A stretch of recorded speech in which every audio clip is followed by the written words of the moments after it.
تسمية النائب الأستاذ فنان سلام.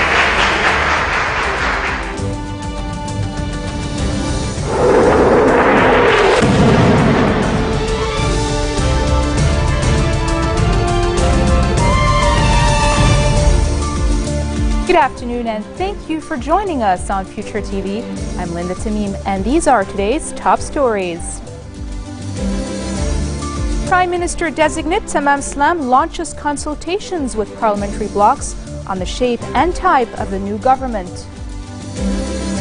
UN Secretary-General Ban Ki-moon calls on Syria to approve a UN mission of inspectors that will probe the use of chemical weapons in the country.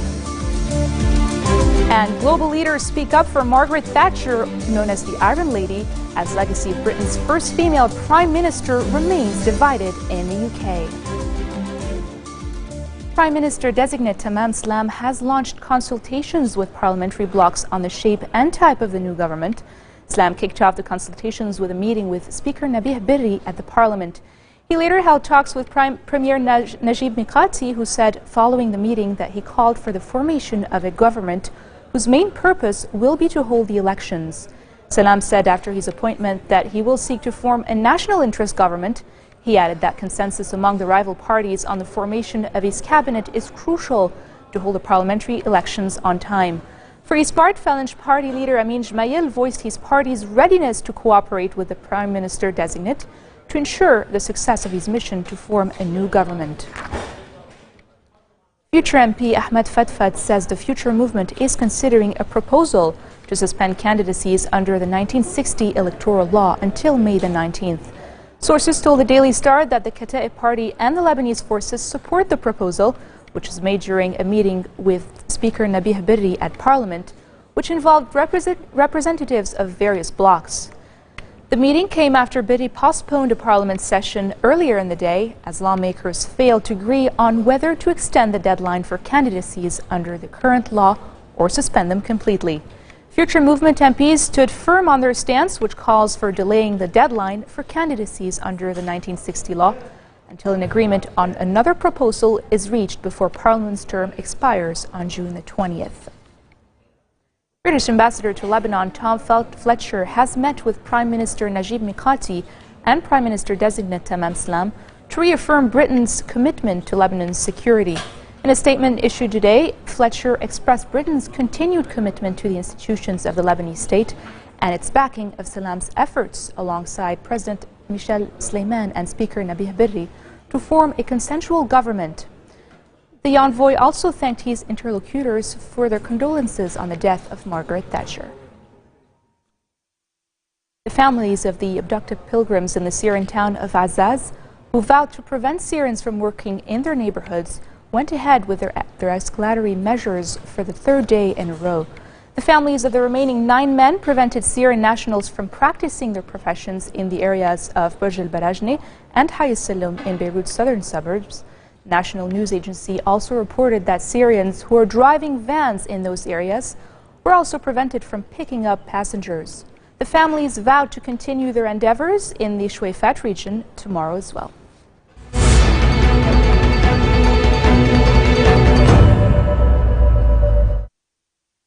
UN Secretary-General Ban Ki-moon has called on Syria to approve a UN mission of inspectors that would probe 2 alleged incidents of use of chemical weapons in the country's conflict. Ban said the initial focus for the mission had been an incident in the village of Khan al-Asal on March 19th, but that this had changed. Ban has said on Monday that a UN team was in Cyprus and ready to deploy to nearby Syria to investigate the alleged use of chemical weapons. However, late on Monday, a Syrian Foreign Ministry official cited by state news agency SANA rejected the inspection as proposed by Ban. And coming up next, we'll show you clips of a young language genius in New York City who taught himself to speak more than 20 languages. That and more after the break.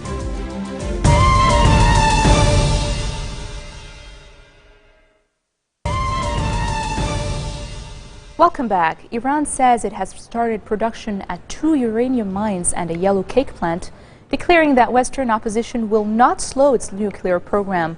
This comes days after talks between Tehran and world powers failed to reach an accord. The state news agency says the country opened the Sagan 1 and 2 uranium mines in the central city of Yazd, which will extract uranium from a depth of 350 meters.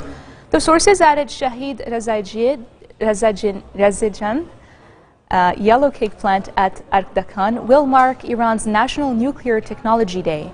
The RNNA says Ardakan plant is capable of producing 60 tons of yellow cake, raw uranium, annually. In a speech broadcasted on a local television, Iranian President Mahmoud Ahmadinejad said his country's nuclear industry is growing and is witnessing new achievements. And just in, a 6.3 magnitude earthquake has struck Iran some 100 kilometers from Bushehr nuclear station. We'll give you more details soon. U.S. Secretary of State John Kerry has met with Israeli Prime Minister Benjamin Netanyahu in Jerusalem. Both discussed reviving Israeli-Palestinian peace talks on the last day of his visit to the region. Iran topped the agenda, and both leaders reiterated their stance on Iran's nuclear armament efforts. Kerry is scheduled later on Tuesday to fly to London for a group of 8 foreign ministers meeting, and then on to Asia for talks in South Korea and China. North Korea warns foreigners in South Korea to quit the country because it says they are at risk in the event of conflict. Last week, Pyongyang advised embassies to consider pulling out in case of war. Few embassies in Seoul have advised their citizens to quit.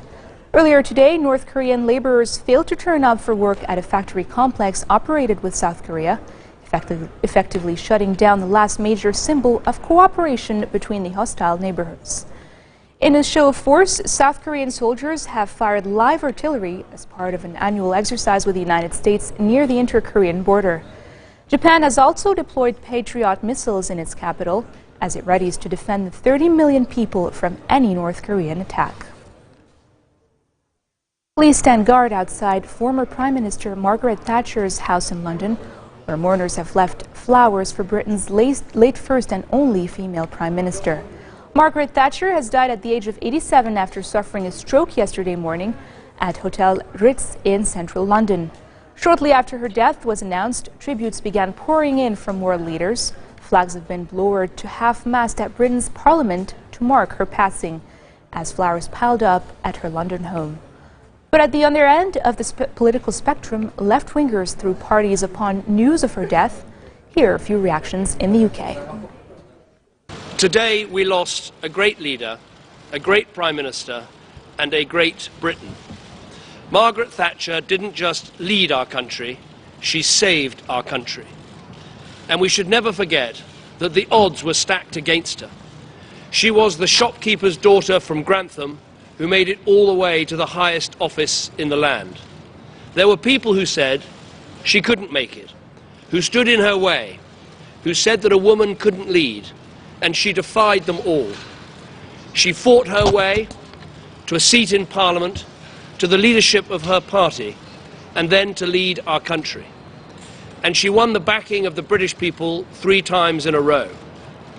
She will be remembered for the great political battles that she fought, taking on the union barons, privatizing industry, unleashing enterprise, rescuing our economy, letting people buy their council homes, winning the Falklands War, strengthening our defences, and helping to win the Cold War.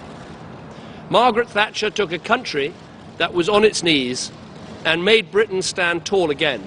Just the fact that she was a woman, I think that's a really big thing, because obviously in Parliament men do dominate it. I've heard a lot, I've read about her. She's a lady that is really truly inspiring of what is possible for women. So it's really sad. Because what she did to this country, what she did to this city, is irreparable. And unfortunately, Thatcherism has lived along many prime ministers, Tory and Labour, ever since. And I think, unfortunately, you know, we didn't win the battle against her in the 80s. I don't think anyone will win against the battle against her now. Moving on to the U.S., President Barack Obama delivers remarks in Connecticut to urge Congress to pass measures to reduce gun violence. Initial momentum for tougher U.S. gun control laws sought by Obama has stalled in Congress in the face of fierce lobbying by the National Rifle Association and other gun rights groups. No major gun legislation has been passed in the U.S. Congress since 1994. If you're an American who wants to do something to prevent more families from knowing the immeasurable anguish that these families here have known, then we have to act. Now's the time to get engaged. Now's the time to get involved. Now's the time to push back on fear and frustration and misinformation.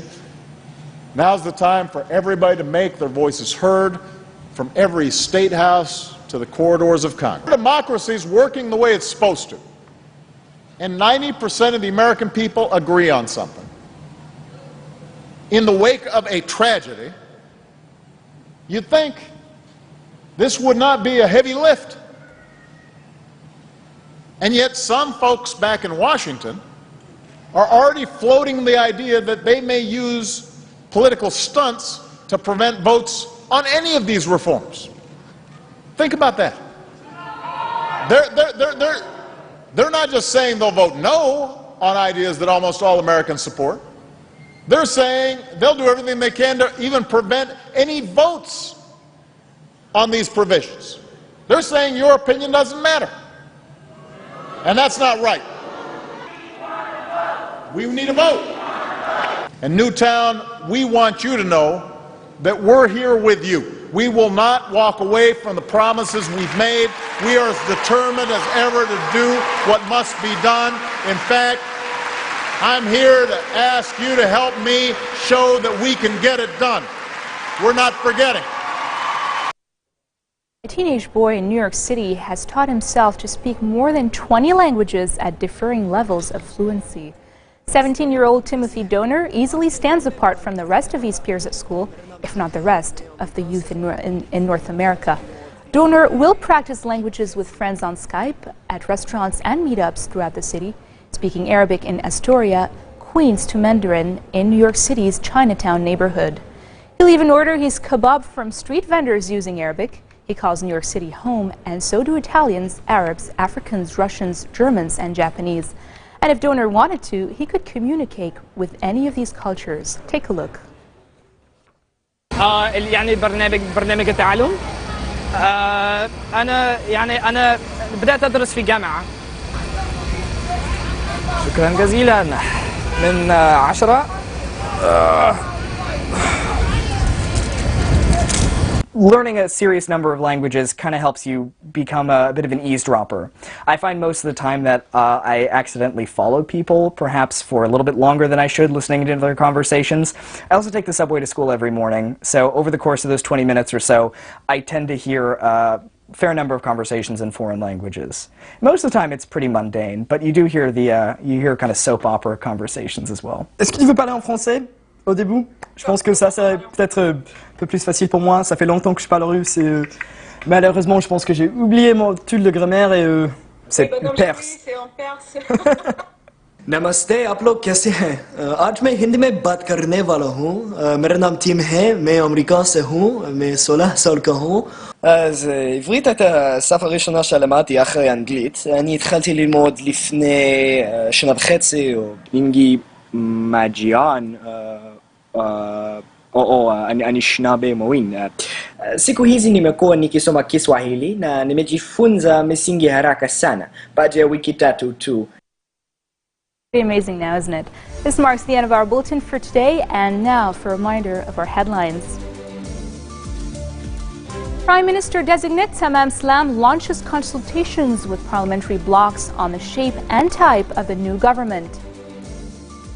UN Secretary-General Ban Ki-moon calls on Syria to approve a UN mission of inspectors that would probe the use of chemical weapons in the country. And finally, global leaders speak up for Margaret Thatcher, known as the Iron Lady, as legacy of Britain's first female Prime Minister remains divided in the UK. And that's it from me and the news team here at Future TV. Catch us again tomorrow, same time, for more of the world's top stories. Have a great evening. تسمية النائب الأستاذ فنان سلام.